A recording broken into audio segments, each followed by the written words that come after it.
پھر میدان محشر ہوگا، سارے اپنے قبور سے نکلیں گے. آج فیصلے کا دن ہوگا، یہ ڈے آف ججمنٹ ہے.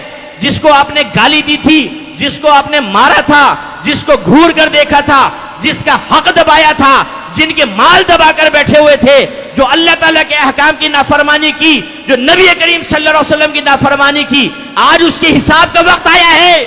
بدن کانپ رہے ہوں گے، انسان پسینے پسینے ہوگا، جنت بھی سامنے ہوگی اور جہنم کو 70,000 فرشتے کھینچ رہے ہوں گے. اس وقت میں فرق پتہ چلے گا. جن کا آپ مذاق اڑاتے ہیں نا، آج داڑھی والا نوجوان نگاہیں جھکا کر سب کھیل کود چھوڑ کر مسجد میں جا رہا ہے اور آپ سمجھتے ہیں بے وقوف اور بدھو ہیں اس دور کے. ابے بھائی انجوائمنٹ کرو یار، 4 دن کی زندگی ہے. یہ میدان محشر میں پتہ چلے گا. نیک آدمی کو عرش کا سایہ ملے گا، اسے VVIP پروٹوکول ملے گا. نبی کریم اپنے نورانی ہاتھوں سے حوض کوثر کے چھلکتے جام پلائیں گے. اس کے سیدھے ہاتھ میں اعمال نامہ دیا جائے گا. قرآن کہتا ہے کہ جب سیدھے ہاتھ میں اعمال ملے گا، وہ اپنے قریبی لوگوں کے پاس آئے گا اور کہے گا کہ دیکھو میں تو پہلے ہی جانتا تھا اللہ تعالیٰ مجھے سیدھے ہاتھ میں نامہ اعمال دے گا. اس کو حکم ہوگا جنت میں جاؤ. اب آئے گی ہماری باری، اب آئے گی فراڈیوں کی باری، اب آئے گی اللہ کی نعمت کھا کر اس کے دشمن شیطان کی اطاعت کرنے والوں کی باری. اب آئے گی ان کی باری جو علماء کے قول سن کر ناراض ہوتے تھے لیکن نفس کی غلامی میں شیر تھے. وہ جب وہاں پہنچیں گے ہلتے کانپتے ہوئے، اگر اللہ ناراض ہوا جہنم میں جانے کا فیصلہ ہوگا. حدیث غور سے سنیے گا. آپ کے نبی نے ارشاد فرمایا صحابہ سے، صحابہ کیا تم جانتے ہو کہ مفلس کون ہوتا ہے؟ کنگال، مفلس. صحابہ کرام نے عرض کی ہم تو کنگال اس کو کہتے ہیں جس کے پاس نہ دراہیم و نہ دنانیر.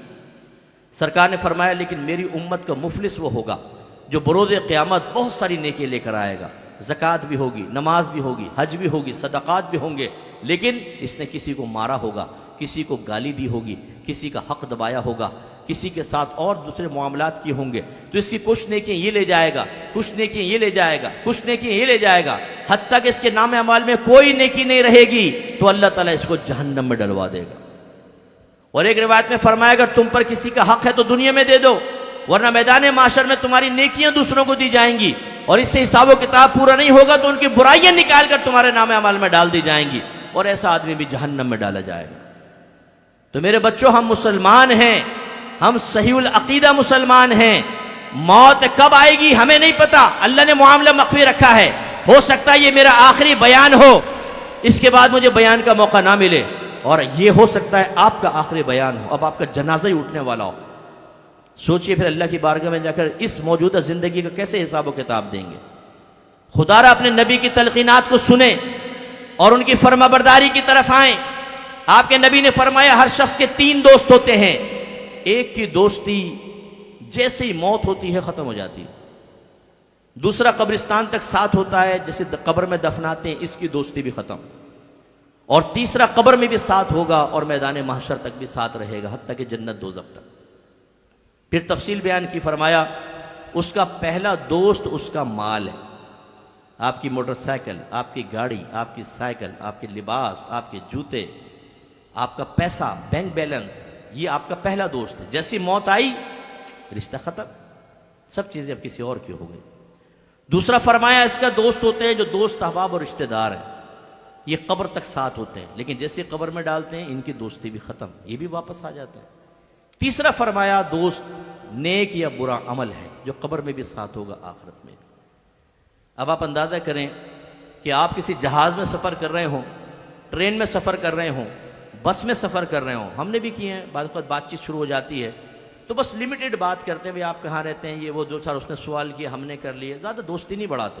ہمیں پتہ ہے اس کا ساتھ عارضی ہے، لیکن اگر اپنے رشتہ دار ہوں تو ان کے ساتھ تو گھل مل کے بات کرتے ہیں، گھر آتے ہیں تو طویل ان کے ساتھ رہنا وہ الگ رویہ ہو جاتا ہے. ایسے سوچئے جس کے ساتھ آپ کی دوستی مختصر سی ہے اس سے کم دل لگائیں. میں نہیں کہتا آپ مال نہ کمائیں، حلال مال کمائیں، اس کے حلال کمانا عبادت ہے، لیکن اس دنیاوی مشاغل کے اندر اتنے زیادہ مصروف نہ ہو جائیں. جیسے ہی آپ مریں گے سب ختم ہو جائے گا. آپ گھنٹوں گھنٹوں ہیئر اسٹائل سیٹ کرتے رہتے ہیں، آپ مہنگے مہنگے لباس لے کر آتے ہیں متاثر کرنے کے لیے، اپنے ظاہر کو سنوارتے ہیں، یہ سب ختم ہو جائے گا. جیسے مریں گے آپ کی مونچھیں وونچھیں کوئی کام نہیں آئیں گی، یہ سب پڑنگ نیچے گر جائیں گے. صاحب حال خراب ہوگا. 4 دن بعد ماں دیکھ لے تو چیخیں مار کے بھاگ جائے آپ کے پاس سے، حشر یہ ہونے والا ہے قبر کے اندر، کیونکہ آنکھیں بہہ کر باہر آ جائیں گی، ناک پھٹ جائے گی، کیڑے مکوڑے کھا جائیں گے، دانت گر جائیں گے، سارے جھڑ جائیں گے، بالکل ہڈیوں کا ڈھانچہ ایسے غلاظت اور اتنا گندا ہو جائے گا آدمی کہ دیکھ کے لوگ کانوں کو ہاتھ لگائیں گے۔ اور اس کے بعد اتنے دوست احباب جن کے لیے آپ اللہ کو بلائے بیٹھے، رسول کو بلائے بیٹھے، میں گارنٹی سے کہتا ہوں آپ میں بہت سارے ایسے بیٹھے ہیں جو صرف اپنے دوستوں کے لیے گناہ کرتے ہیں، ان کو راضی کرنے کے لیے کہ نہیں یار دوست ناراض ہو جائے گا۔ کبھی سگریٹ پیتے ہیں، کبھی لڑکی بازی کرتے ہیں اس کے ساتھ، کبھی گندے مقامات پہ جاتے ہیں، کبھی ناجائز افعال میں اس کے ساتھ تعاون کر رہے ہوتے ہیں، کیوں؟ یہ دوست ناراض نہ ہو جائے۔ اللہ ناراض ہو کوئی بات نہیں، رسول ناراض ہو کوئی بات نہیں، آخرت برباد ہو کوئی بات نہیں، یہ ناراض نہیں ہونا چاہیے، یہ آپ کو جنت میں لے کر جائے گا۔ جیسے ہی آپ مریں گے اس کی دوستی ختم۔ جتنے یہاں پہ والد صاحب بیٹھے ہیں اور والدہ مجھے پردے میں سن رہی ہیں، میں آپ سے کہتا ہوں آج اپنے بچوں سے جا کے پوچھیے گا جنازے کا طریقہ بتاؤ۔ دوسرا کویسچن یہ کریں کہ جنازے کی دعا سناؤ ہمیں ذرا۔ بہت سارے ایسے ہوں گے جن کے بچوں کو نہ جنازے کی نماز آتی ہے نہ دعا آتی ہے۔ سوچئے اگر آج آپ مر جائیں تو آپ کی اولاد تو اس قابل بھی نہیں ہے، آپ اس قابل نہیں ہیں کہ اپنے والد صاحب کا جنازہ پڑھ سکیں۔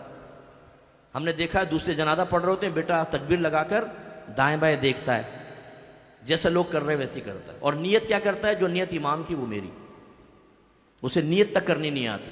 اور ایسے اپنے دوستوں سے پوچھئے جن کا آپ دھنچھلا بنائے ہوئے ہیں نا، کہ ماں اگر کہے بیٹا کام کر دے میرا تو ماں کی دل آزاری کر دیں گے ایک دفعہ، لیکن باہر سے اگر دوست کی آواز آ جائے اکرم یار آجا چلتے ہیں، تو ماں کو ناراض کر کے اس کے ساتھ نکل جائیں گے کہ نہیں دوست ناراض نہ ہو جائے۔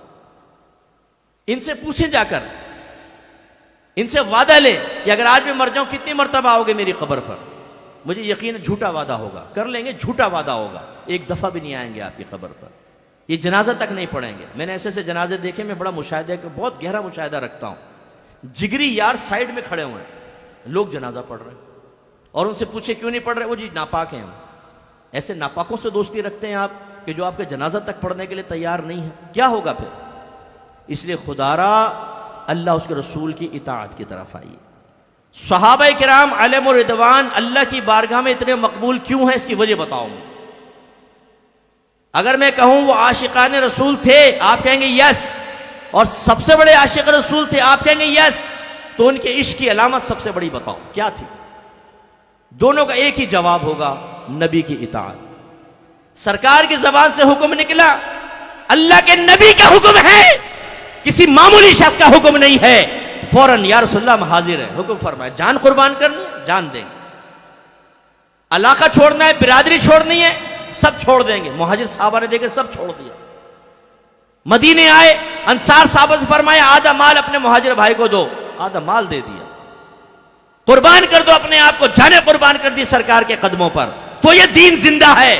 ہم جیسے نکمے ہوتے تو شاید اللہ نہ کرے ہم اسی حالت میں ہوتے۔ سوچئے صحابہ کرام علیہم الرضوان کو کیا مقام ملا اور ہماری حالت کیا ہے۔ اس لیے میرے بھائیو آئیے، اطاعت کے بغیر کچھ بھی نہیں ہوگا۔ اگر آپ کے نامہ اعمال میں کبیرہ گناہ لکھے جاتے رہے اور موت کا فرشتہ آ گیا اور توبہ کی توفیق بھی نہ ملی تو پھر کچھ بھی نہیں ہو سکتا۔ پھر کوئی اور دنیا ایسے نہیں ہے جس میں آپ اللہ کے نبی کی اطاعت کر کے راستہ پالیں۔ مروت کی طرف آئیں، مروت کی طرف۔ میں آپ سے ایک کوشچن کراتا ہوں پھر اپنا بیان ختم کرتا ہوں۔ ایک باپ کے دو بیٹے ہیں، ایک بیٹے کو باپ جو حکم دیتا ہے وہ پورا کرتا ہے، اگر رات کے 2:30 بجے بھی کام سے بھیج دے وہ جاتا ہے کام کر کے آتا ہے۔ اگر باپ کہے بیٹا میرے پاس بیٹھ جا اور بیٹے کا دل چاہ رہا ہے دوستوں کے پاس جانے کو، کہتا ہے نہیں میں دوستوں کو بعد میں دیکھوں گا، میرے والد صاحب ہیں ان کے پاس بیٹھ جاتا ہے، ہر حکم مانتا ہے، ان کی پسند ناپسند کا خیال کرتا ہے۔ اور ایک دوسرا بیٹا ہے جو اپنے باپ کی کوئی بات نہیں مانتا، نہ جذبات کا خیال، نہ احساسات، نہ فیلنگز کا خیال۔ باپ کہے میرے پاس بیٹھ جا بیٹا تیرے سے باتیں کرنے کو دل چاہ رہا ہو، کہتا ہے ابا جان میں بور ہوں گا، میں باہر جا رہا ہوں دوستوں کے پاس، اور ہر چیز میں نافرمانی۔ آپ بتائیں ان میں اچھا کون ہے برا کون ہے؟ زور سے بولو، بولے اچھا کون ہے برا کون ہے؟ یہ والا پہلے والا؟ اچھا یہ بتائیے پہلے والا با ادب ہے یا یہ با ادب ہے؟ کیا کہیں گے یہ؟ اچھا یہ بتائیے کہ پہلے والا کسی بے ادبی کا ارتکاب کر رہا ہے یا دوسرا والا کر رہا ہے؟ دوسرا والا بے ادبی کیا ہے مجھے بتاؤ، یہ کون سی بے ادبی کر رہا؟ کیا بے ادبی دیکھی آپ نے اس کے اندر؟ مجھے بتائیں نا، جواب دیں، کیا بے ادبی ہے؟ یہ والد صاحب کا کہنا نہیں مان رہا، بس یہ میں تو آپ کو سمجھانا چاہ رہا ہوں۔ نبی کریم صلی اللہ علیہ وسلم کے امتی بھی دو طرح کے ہیں۔ ایک وہ کہ جب اللہ کے نبی حکم فرما دے، جب وہ یہ محسوس کرے کہ میرے آقا اسے پسند کرتے ہیں، پھر حکم دے یا نہ دے، اگر وہ یہ دیکھتا ہے کہ میرے آقا ایک چیز کو ناپسند کرتے ہیں، اس کے بارے میں حکم موجود ہو یا نہ ہو، حکم مانتا ہے، پسند کو اختیار کرتا ہے اور ناپسند کو چھوڑ دیتا ہے، یہ ہے فرما بردار، یہ ہے باادب۔ اور جو نبی کریم صلی اللہ علیہ وسلم کے احکام کو سن کر پھر اپنے نفس سے سوال کرتا ہے، اپنی بیوی سے پوچھتا ہے، اپنے باپ سے پوچھتا ہے، اپنی ماں سے پوچھتا ہے، شیطان سے مشورہ کرتا ہے، دوستوں سے اور دنیا سے مشورہ کرتا ہے کہ مانو نہ مانو، اور اگر وہاں سے حکم آتا ہے کہ نہیں ماننا اور نہیں مانتا، تو پھر یہ بے ادب ہے کہ نہیں ہے؟ یہ گستاخ ہے یا نہیں ہے؟ یہ نافرمان ہے یا نہیں ہے؟ تو ہم کون ہیں اپنے بارے میں فیصلہ کریں؟ کیا کارٹون بنانا ہی بے ادبی ہے؟ کیا نبی کریم کو گالی بکنا ہی بے ادبی ہے؟ کیا اس میں بے ادبی کا کوئی پہلو نہیں؟ آپ نے خود ابھی کہا ہے کہ اللہ کے نبی ارشاد فرمانا، ہم کہنا نہ مانا، یہ کوئی بے ادبی نہیں ہے۔ اور ایسا بے ادب اور گستاخ آدمی ہو اور پھر یہ کہے کہ غلامی رسول میں موت بھی قبول ہے، جو ہونا عشق مصطفیٰ زندگی فضول ہے، اس سے بڑا ڈرامہ اور کیا ہوگا بھائی؟ بالکل ایسے جیسے یہ نافرمان بیٹا کہے کوئی بات نہ مانے، نہ پسند کا کوئی خیال نہ کرے، اور کہے کہ ابا جان آپ کے لیے تو جان قربان، محل قربان، بیوی بچہ قربان۔ باپ کہے گا بیٹا یہ قربان